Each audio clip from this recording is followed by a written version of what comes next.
du jour. Seigneur Tout-Puissant, sur tes apôtres tu envoyas le Saint-Esprit, faisant abonder qu'ils ne s'éloignent pas de nous, mais renouvelle et illumine nos cœurs. Pose sur nous ton regard, pénètre-nous de ta splendeur, que ton esprit nous fasse goûter ce qui est toi, qu'il redresse ce qui dévie et réunisse, ton peuple dispersé par le péché. Car tu es venu, Seigneur Jésus, pour nous sauver en ton amour, toi qui enduras la mort au milieu du jour, et par ta résurrection a tout rempli de gloire. Avec le Père et le Saint-Esprit, nous te louons. Hymne acatiste, page 361, strophes 1 à 4. Réjouis-toi, Vierge Immaculée. Alléluia, alléluia, alléluia.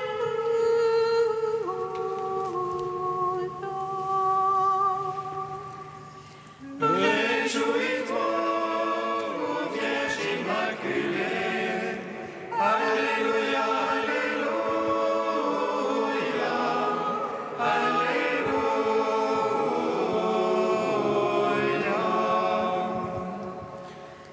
Réjouis-toi, rayonnement de joie. Réjouis-toi, par qui le mal a disparu. Réjouis-toi, tu relèveras de sa chute. Réjouis-toi, par toi Ève ne pleure plus. Réjouis-toi, montagne inaccessible aux pensées des hommes. Réjouis-toi, abîme impénétrable même aux anges. Réjouis-toi, car tu deviens le trône et le palais de roi. Réjouis-toi, toi qui portes celui qui porte tout. Réjouis-toi, étoile annonciatrice du soleil levant. Réjouis-toi, par qui Dieu devient petit enfant. Réjouis-toi, car tu renouvelles toute créature. Réjouis-toi, en toi nous adorons le Créateur. Réjouis-toi, mystère de la sagesse divine. Réjouis-toi, foi de ceux qui prient en silence. Réjouis-toi, qui aborde au miracle du Christ. Réjouis-toi, miracle proclamé par les anges. Réjouis-toi, ô Vierge Immaculée. Alléluia, alléluia, alléluia.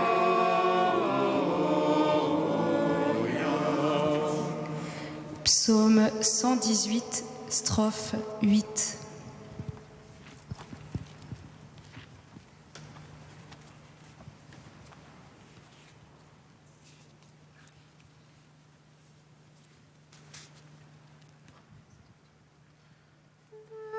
Ta miséricorde, la terre est pleine. Fais-moi connaître ta parole. De ta miséricorde, la terre est pleine. Fais-moi connaître ta parole. Ma part et je dis, Seigneur, c'est d'observer tes paroles.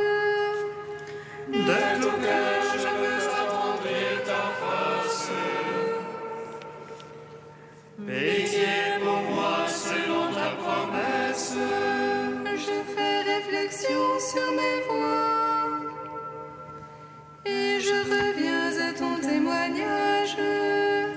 Je me hâte et point ne retarde d'observer tes ordres. Les filets des impies m'environnent. Je n'oublie pas ta loi. Je me lève à minuit te rendre grâce pour tes justes jugements. Allié que je suis de tes fidèles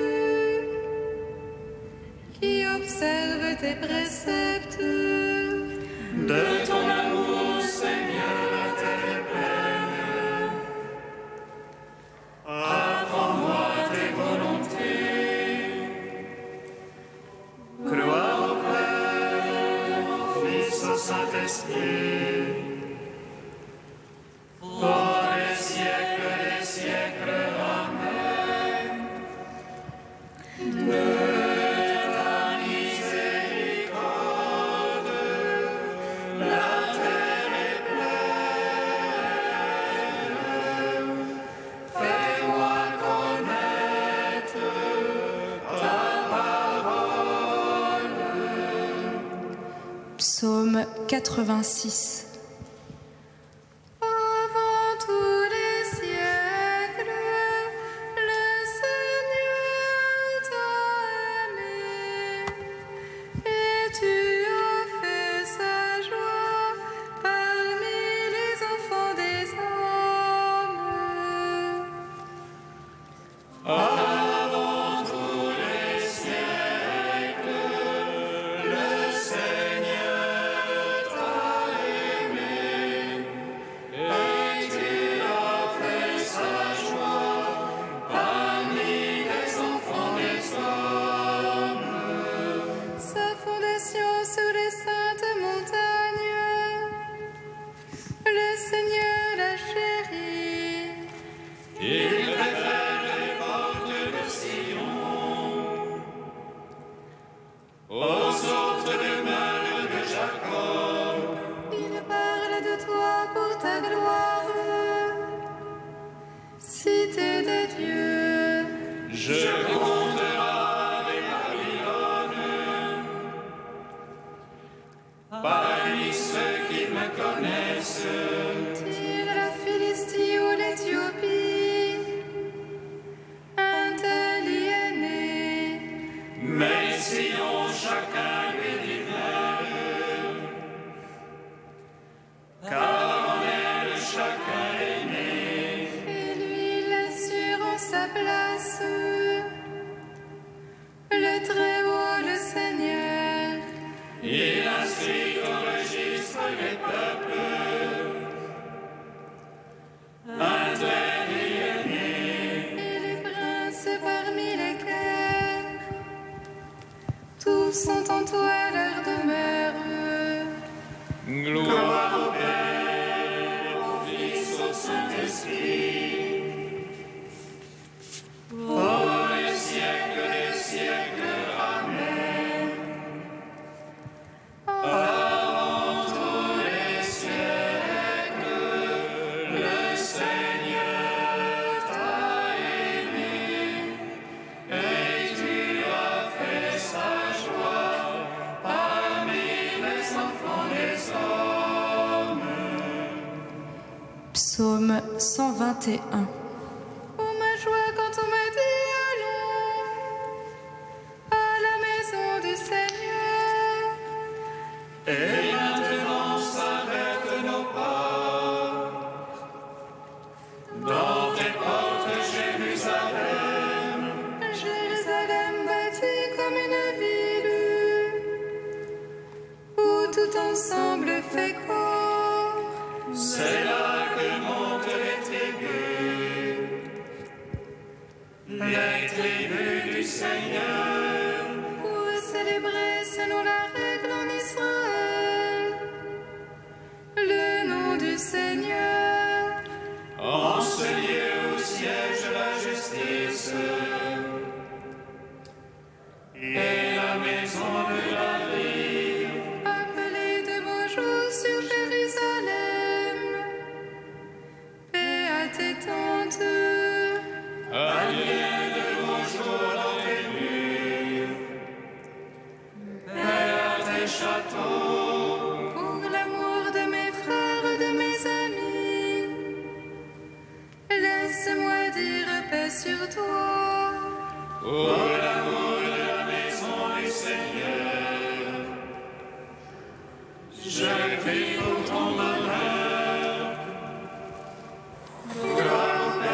Cantique d'Anne, page 252. Mon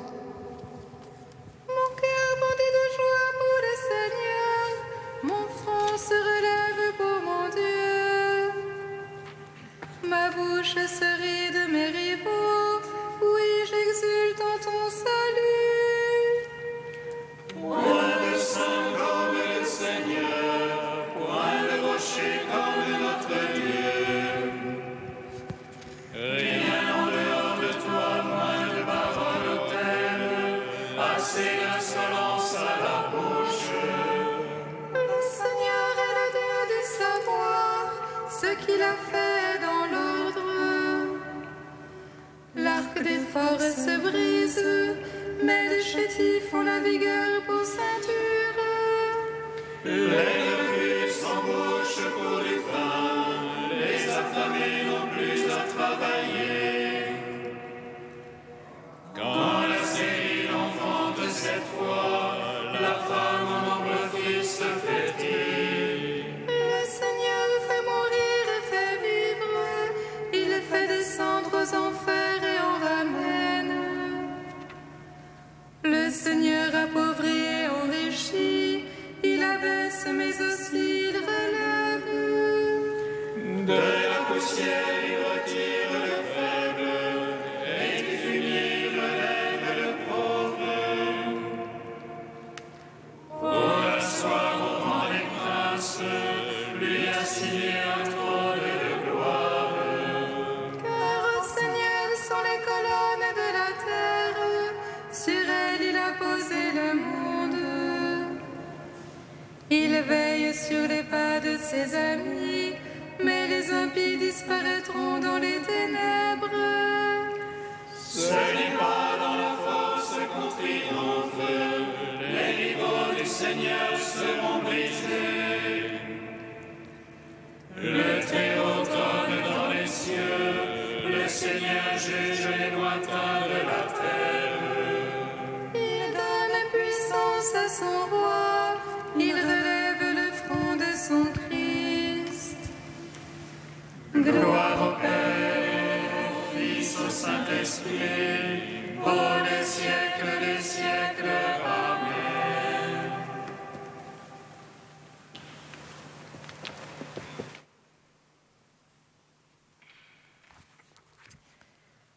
De Georgette Blaquière, l'Évangile de Marie. La Vierge Marie brille d'une lumière qui ne vient pas d'elle et ne s'arrête pas à elle. Elle en est traversée à la manière d'un vitrail qui fait chanter la lumière et nous transmet vivante et glorieuse. Or, il faut que nous le sachions, nous sommes appelés, nous aussi, à devenir miroir de la gloire de Dieu. Cela s'est accompli parfaitement en Marie. Durant sa vie terrestre, elle a réalisé la figure parfaite de disciple du Christ, miroir de toutes les vertus. Elle n'a pas en elle-même sa propre source, comme Jean-Baptiste, dont Jean dira « Il n'était pas la lumière, il était venu rendre témoignage à la lumière ». Le Christ seul est lumière du monde, mais plus que quiconque, Marie rend témoignage à la lumière. L'Esprit Saint dans la vie de Marie a pris sa pleine liberté. En Marie, pure transparence, la lumière de Dieu a pu se multiplier, prendre toute sa richesse et ainsi nous parvenir vivante. Il faut oser parler du pèlerinage de la foi de Marie, tel que nous pouvons le percevoir au travers de l'Évangile, avec toutes ses joies et ses peines, ses illuminations et ses nuits, ses difficultés et ses tentations. Marie, comme chacun de nous, a eu à marcher peineusement. Sa vie, comme chacune de nos vies, s'est accomplie dans la foi, non point dans la vision. En cela, elle est vraiment notre sœur.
Ave Maria, gratia plena, Dominus tecum, Ave Maria.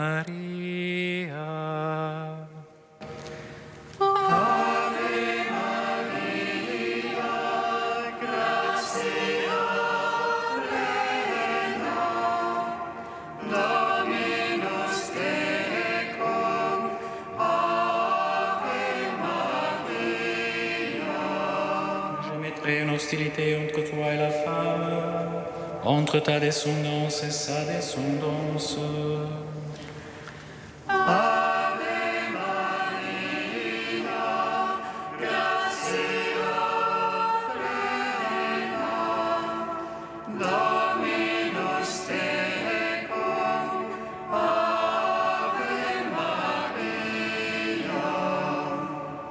Lecture du livre de la Genèse.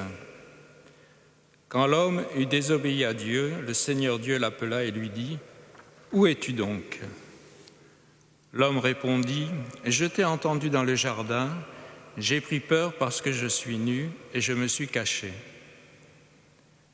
Le Seigneur reprit : « Qui donc t'a dit que tu étais nu ? Je t'avais interdit de manger du fruit de l'arbre, en aurais-tu mangé ?» L'homme répondit : « La femme que tu m'as donnée, c'est elle qui m'a donné du fruit de l'arbre, et j'en ai mangé. » Le Seigneur dit à la femme : « Qu'as-tu fait là ?» La femme répondit : « Le serpent m'a trompé et j'ai mangé. » Alors le Seigneur Dieu dit au serpent : « Parce que tu as fait cela, tu seras maudit parmi tous les animaux et toutes les bêtes des champs. Tu ramperas sur le ventre et tu mangeras de la poussière tous les jours de ta vie. Je mettrai une hostilité entre la femme et toi, entre sa descendance et ta descendance. Sa descendance te meurtrira la tête, et toi tu lui meurtriras le talon. » L'homme appela sa femme Ève, c'est-à-dire la vivante, parce qu'elle fut la mère de tous les vivants. Gloire à toi, ô Dieu vivant, gloire à toi. Gloire à toi, ô Dieu vivant, gloire à toi.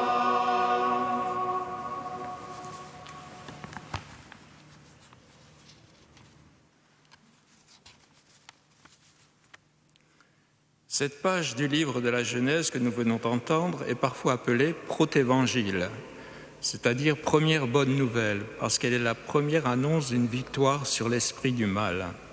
« Je mettrai une hostilité entre toi et la femme, entre ta descendance et sa descendance. » La femme d'un côté et en face l'esprit du mal.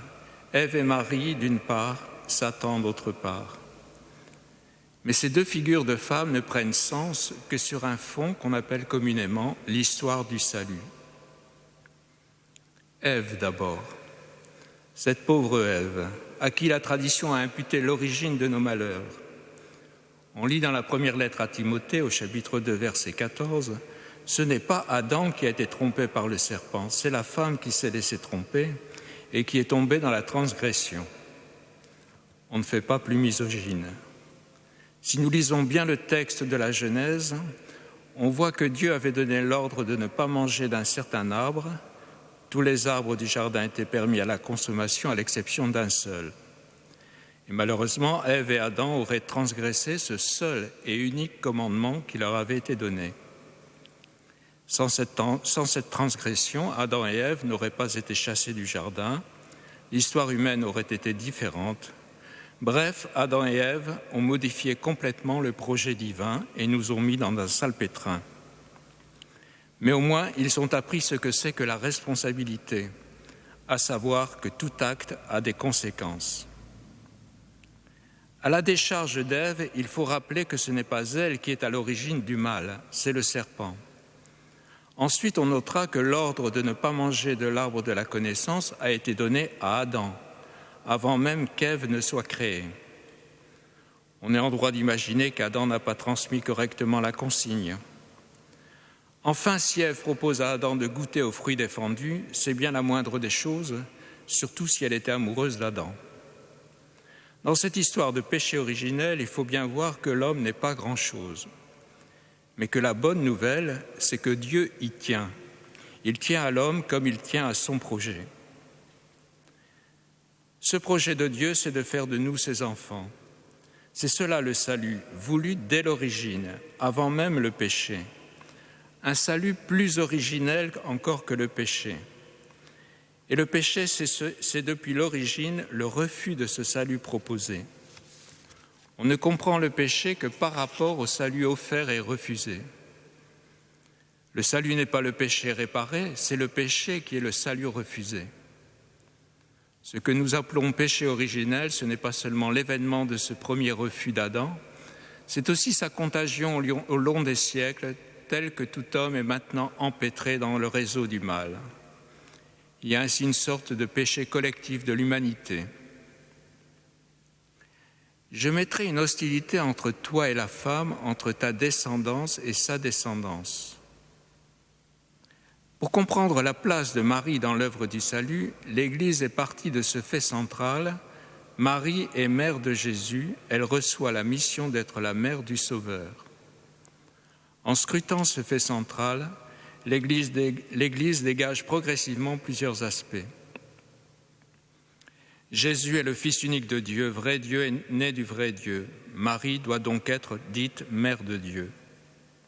Une telle mission, un tel rôle dans le dessein du salut s'accompagne d'une plénitude de grâce qui l'a sanctifiée et préservée de tout péché depuis le moment de sa propre conception dans le sein de sa mère à elle. Elle est conçue immaculée, elle est toute sainte. En proclamant comme dogme le fait de la conception immaculée de Marie, l'Église ne fait que reconnaître la plénitude de grâce que l'ange lui-même avait reconnue à Marie. L'Immaculée Conception n'est pas un privilège qui mettrait Marie en dehors du destin commun de la famille humaine.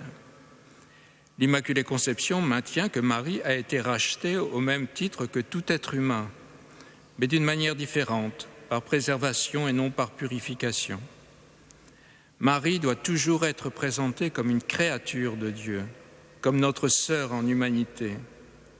Elle est et restera toujours du côté des hommes. L'Immaculée Conception exprime par cette anticipation en Marie la vocation de tout être humain à la sainteté parfaite, car plus originellement que le péché, tout homme est marqué par la grâce. Et je ne peux avoir de meilleure conclusion que ces mots du pape François.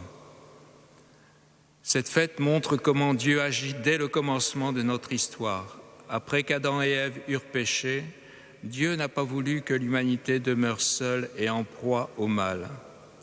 C'est pourquoi Marie a été pensée et voulue sainte et immaculée dans l'amour pour qu'elle devienne la mère du Rédempteur de l'homme. Face à la gravité du péché, Dieu répond par la plénitude du pardon. La miséricorde sera toujours plus grande que le péché. Et nul ne peut imposer une limite à l'amour de Dieu qui pardonne.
Nous te prions.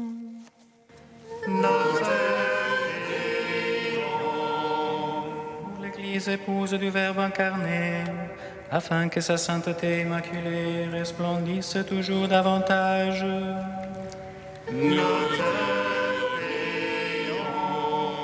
Pour la dignité de chaque personne et en particulier des jeunes, afin qu'ils grandissent en vertu et ils s'épanouissent en sainteté. Pour tous ceux qui gémissent dans cette vallée de larmes, afin que la Vierge Immaculée tourne vers eux ses regards compatissants.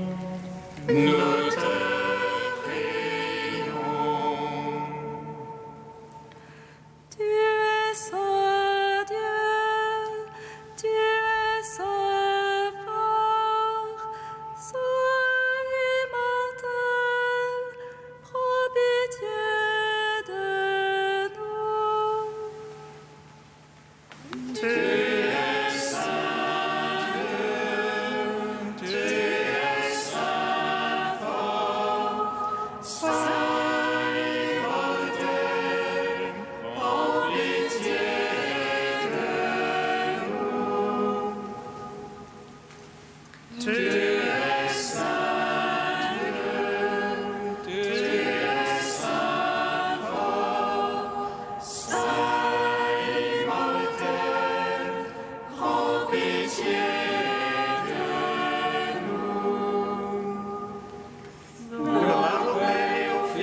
Saint-Esprit, maintenant et toujours et dans les siècles des siècles. Amen.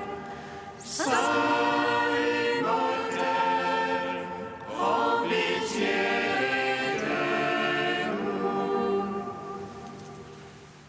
Tu es saint Dieu, tu es saint fort, saint immortel, prends pitié.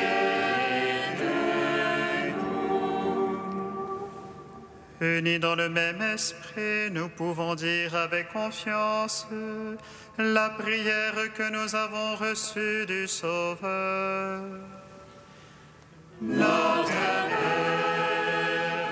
qui es aux cieux, que ton nom soit sanctifié, que ton règne vienne, que ta volonté soit faite sur la terre comme au ciel.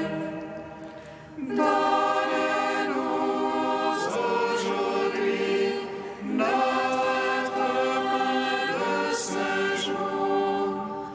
Pardonne-nous nos offenses, comme nous pardonnons aussi à ceux qui nous ont offensés.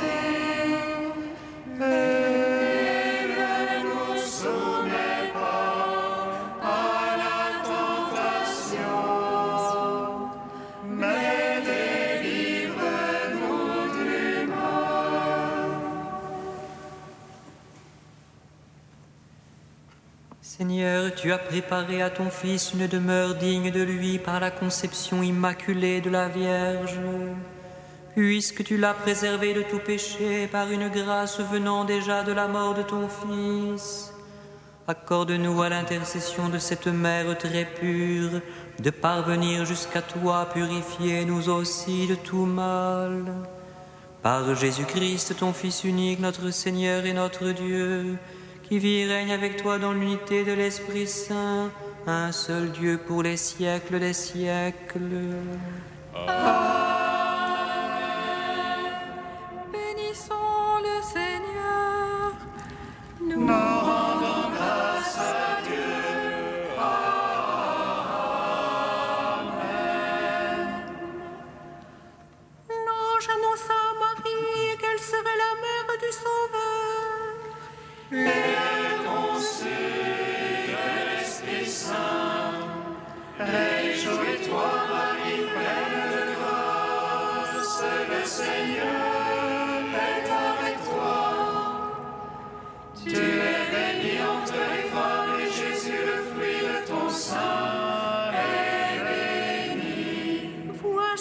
servante du Seigneur.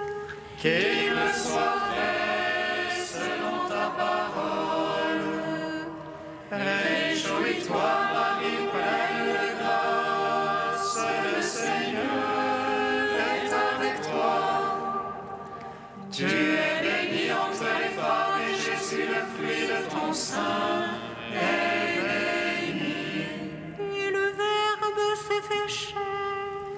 Et il a demeuré parmi nous. Réjouis-toi, Marie, pleine de grâce, le Seigneur est avec toi. Tu es bénie entre les femmes et Jésus, le fruit de ton sein, est béni. Prie pour nous, Sainte Mère de Dieu. Afin que nous soyons rendus dignes des promesses du Christ.